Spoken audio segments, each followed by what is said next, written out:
Hello friends, പാസ്തയുടെ ഒരു short video ഞാൻ ഇട്ടപ്പോൾ അതിൻ്റെ ലോങ് റെസിപ്പി ഇടാമെന്ന് ഞാൻ പറഞ്ഞിരുന്നു. ഇന്നൊരു ക്രീമി പാസ്ത റെസിപ്പി ആയാലോ? ഞാൻ ഇതിനു വേണ്ടി എടുത്തിരിക്കുന്ന ഇൻഗ്രീഡിയൻസ്: ഒരു ക്യാരറ്റ്, ഒരു ഗ്രീൻ ക്യാപ്സിക്കം, കുറച്ച് ബ്രോക്കോളി, ഒരു 5-6 അല്ലി വെളുത്തുള്ളി, പിന്നെ കുറച്ച് ചിക്കൻ വേവിച്ചത്. വെജിറ്റബിൾസൊക്കെ ചെറിയ പീസായിട്ട് അരിഞ്ഞ് ഞാൻ കൊണ്ടുവന്നിട്ടുണ്ട്.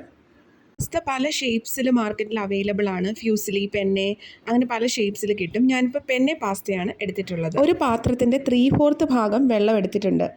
1 ടീസ്പൂൺ ഒലിവ് ഓയിലും ആവശ്യത്തിന് ഉപ്പും കൂടി ചേർത്ത് വെള്ളം ബോയിൽ ചെയ്യണം. ഉപ്പ് കുറച്ച് മുൻപോട്ട് നിൽക്കണം വെള്ളത്തിൽ, എങ്കിൽ മാത്രമേ പാസ്ത വെന്ത് വരുമ്പോൾ അതിന് ഉപ്പ് കാണുകയുള്ളൂ. പാസ്ത തമ്മിൽ ഒട്ടിപ്പോകാതെ ഇരിക്കാൻ വേണ്ടിയിട്ടാണ് നമ്മൾ ഓയിൽ ആഡ് ചെയ്യുന്നത്. ഒലിവ് ഓയിലാണ് ഞാനിവിടെ യൂസ് ചെയ്യുന്നത്. ഒലിവ് ഓയിൽ അല്ലെങ്കിൽ സൺഫ്ലവർ ഓയിൽ ഉപയോഗിക്കാം. മറ്റുള്ള എണ്ണകൾ ഇതുമായിട്ട് ഈ റെസിപ്പിയായിട്ട് ചേരില്ല. ഇനി പാൻ വെച്ചിട്ട് 1 സ്പൂൺ ഒലിവ് ഓയിൽ ഒഴിച്ച് വെജിറ്റബിൾസ് നമ്മളൊന്ന് സോട്ട് ചെയ്തെടുക്കാൻ പോവുകയാണ്. ഒത്തിരി സോട്ട് ചെയ്ത് അത് ഫ്രൈ പോലെ ആക്കണ്ട, ക്രിസ്പി ആയിട്ട് തന്നെ വേണം എടുക്കാനായിട്ട്. അതായത് വെജിറ്റബിൾസ് ഒന്ന് കടിക്കാൻ കിട്ടുന്ന പരുവത്തിൽ വേണം എടുക്കാനായിട്ട്. ഇതൊരു ഇറ്റാലിയൻ ക്യുസീനാണ്. അത് ഞാൻ എൻ്റേതായ രീതിയിൽ മാറ്റങ്ങൾ വരുത്തിയാണ് ഇത് ചെയ്തിരിക്കുന്നത്. അപ്പോൾ വെജിറ്റബിൾസ് നമുക്കിട്ട് ഒന്ന് സോട്ട് ചെയ്തെടുക്കാം. ആദ്യം ഞാൻ വെളുത്തുള്ളി ഇട്ടാണ് സോട്ട് ചെയ്യുന്നത്. ഈ സമയത്തേക്ക് നമ്മുടെ വെള്ളം തിളച്ച് വന്നിട്ടുണ്ട്.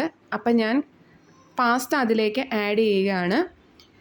ഏകദേശം ഒരു 10 മിനിറ്റോളം വേവ് ഉണ്ട് പാസ്തയ്ക്ക്. ആ ഒരു പരുവത്തിലാണ് ഞാൻ എടുക്കാറ്. ചിലർ കുറച്ചും കൂടെ വേവ് കുറച്ചും എടുക്കാറുണ്ട് കേട്ടോ. അപ്പം ഞാൻ അരിഞ്ഞു വെച്ചിരിക്കുന്ന പച്ചക്കറികളൊക്കെ അതിലിട്ട് സോട്ട് ചെയ്യുകയാണ്. ലാസ്റ്റ് മാത്രമാണ് ഞാൻ ക്യാപ്സിക്കം ആഡ് ചെയ്യുന്നത്. ക്യാപ്സിക്കം കുറച്ച് ക്രിസ്പി ആയിട്ട് തന്നെ കിട്ടണം. അപ്പോൾ ഇതിലേക്ക് ഞാനൊരു 1 ടേബിൾ സ്പൂണോളം കുരുമുളക് പൊടി ആഡ് ചെയ്യണം, പെപ്പർ പൗഡർ. പിന്നെ ഇതിൽ ആഡ് ചെയ്യാനുള്ളത് ഇറ്റാലിയൻ ഹെർബ് മിക്സ് ആണ്. ഇറ്റാലിയൻ ഹെർബ് മിക്സ് എന്ന് പറയുന്നത് നമ്മുടെ സൂപ്പർ മാർക്കറ്റിലൊക്കെ അവൈലബിൾ ആണ്.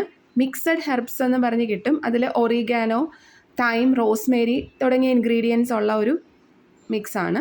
അപ്പോൾ അതും ഏകദേശം 1 ടീസ്പൂൺ നമ്മൾ ആഡ് ചെയ്യുന്നു. ഇതെല്ലാം നമ്മുടെ ടേസ്റ്റിനനുസരിച്ച് ആഡ് ചെയ്യുക. അതിട്ട് പൊടികളൊക്കെ ഇട്ട് സോട്ട് ചെയ്തതിന് ശേഷം നമ്മളിതിന് ആവശ്യമായിട്ടുള്ള ഉപ്പ് കൂടി ചേർത്തിട്ട് സോട്ട് ചെയ്ത് അത് മാറ്റി വയ്ക്കുക. ഇപ്പോൾ ഏകദേശം ഒരു 10 മിനിറ്റ് ആയിട്ടുണ്ട്. ദാ നമ്മുടെ പാസ്ത ഈ ഒരു പരുവത്തിൽ വെന്തിട്ടുണ്ട്. ഇതിന് ശേഷം നമ്മൾ പാസ്ത ഊറ്റി മാറ്റി വയ്ക്കുക. പച്ചക്കറി സോട്ട് ചെയ്ത പാൻ ഞാൻ ജസ്റ്റ് ഒന്ന് കഴുകി എടുത്തിട്ടുണ്ട്.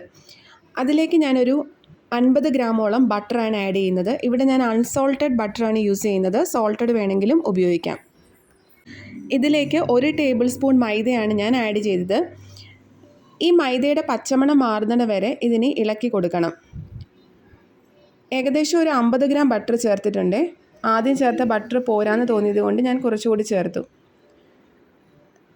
മൈദ ഒരു 1.5 ടേബിൾ സ്പൂണാണ് ചേർത്തിരിക്കുന്നത്.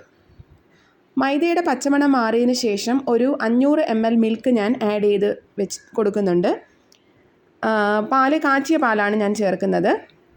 പാസ്ത ചേർത്ത് കഴിഞ്ഞ് പാല് കുറുകിപ്പോയെന്ന് തോന്നുകയാണെങ്കിൽ വീണ്ടും നമുക്ക് പാൽ ആഡ് ചെയ്യാവുന്നതാണ്. അതിൽ പ്രശ്നമൊന്നുമില്ല. പാല് കുറുകി ഈ ഒരു പരുവത്തിലെത്തുമ്പോൾ, അതായത് നമ്മുടെ തവിയിൽ ഒട്ടിപ്പിടിക്കുന്ന ഒരു പരുവത്തിലെത്തുമ്പോഴത്തേക്കും നമ്മൾ വേവിച്ച് വെച്ചിരിക്കുന്ന പാസ്ത ഇതിലേക്ക് ആഡ് ചെയ്ത് നന്നായിട്ട് ഇളക്കി കൊടുക്കുക. അതിനുശേഷം നമ്മൾ സോട്ട് ചെയ്ത് വെച്ചിരിക്കുന്ന വെജിറ്റബിൾസ് ആഡ് ചെയ്യുക. അതിൽ കുരുമുളക് പൊടി, അതുപോലെ മിക്സഡ് ഹെർബ്സ് നമ്മുടെ ടേസ്റ്റിനനുസരിച്ച് ആഡ് ചെയ്യാവുന്നതാണ്. ഉപ്പും നമ്മുടെ ടേസ്റ്റിനനുസരിച്ച് ആഡ് ചെയ്യുക. ഇത് ഞാൻ വേവിച്ച് സോട്ട് ചെയ്ത് വെച്ചിരിക്കുന്ന ചിക്കനാണ്. ഒലിവ് ഓയിലിൽ സോട്ട് ചെയ്ത് വെച്ചിരിക്കുന്ന ചിക്കൻ, അതുകൂടെ ചെറിയ പീസ് അതും കൂടെ ആഡ് ചെയ്യുക. ചിക്കൻ ചേർക്കാതെ വേണമെങ്കിൽ നമുക്ക് ഉണ്ടാക്കാം. വെജിറ്റബിൾസ് മാത്രം ഇട്ട് വേണമെങ്കിൽ നമുക്ക് ഉണ്ടാക്കാവുന്നതാണ്. അത് ഓരോരുത്തരുടെ ഇഷ്ടത്തിനനുസരിച്ച് ചെയ്യാവുന്നതാണ്. വെജിറ്റബിൾസ് അതുപോലെ നിങ്ങൾക്ക് ഇഷ്ടമുള്ള, ഇപ്പോൾ ഗ്രീൻ ക്യാപ്സിക്കം മാത്രമല്ല, നിങ്ങൾക്ക് യെല്ലോ ക്യാപ്സിക്കം, റെഡ് ക്യാപ്സിക്കം ഒക്കെ എടുക്കാവുന്നതാണ്. അതുപോലെ മഷ്റൂം ഇതിനകത്ത് ആഡ് ചെയ്യാവുന്നതാണ്. ഞാനിപ്പോൾ ഇവിടെ ബ്രോക്കോളിയും ക്യാരറ്റും ക്യാപ്സിക്കം മാത്രമേ എടുത്തിട്ടുള്ളൂ.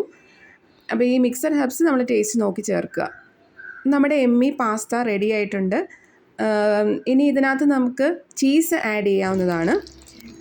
ചീസ് പല ടൈപ്പുണ്ട്. പാർമെസൻ ചീസ്, അത് നമ്മുടെ ഇഷ്ടത്തിനനുസരിച്ച് ആഡ് ചെയ്യാം. ഞാനിവിടെ സാധാരണ ചീസ് സ്ലൈസ് തന്നെയാണ് ആഡ് ചെയ്ത് കൊടുത്തത്. ചിക്കനും ബ്രോക്കോളിയും മാത്രം ചേർത്ത് വേണമെങ്കിലും ഇത് ഉണ്ടാക്കാവുന്നതാണ്. ഇപ്പോൾ ചിക്കനും വെജിറ്റബിൾസും ഒന്നും ഇല്ലാതെ തന്നെ പാസ്ത മാത്രം വെച്ച് ഉണ്ടാക്കാവുന്നതാണ്. അപ്പോൾ റെസിപ്പി ഇഷ്ടമായാൽ ട്രൈ ചെയ്ത് നോക്കണേ. ലൈക്ക് ചെയ്യണം, സബ്സ്ക്രൈബ് ചെയ്യണം. അപ്പോൾ ട്രൈ ചെയ്ത് നോക്കിയിട്ട് ഫീഡ്ബാക്ക് പറയൂ.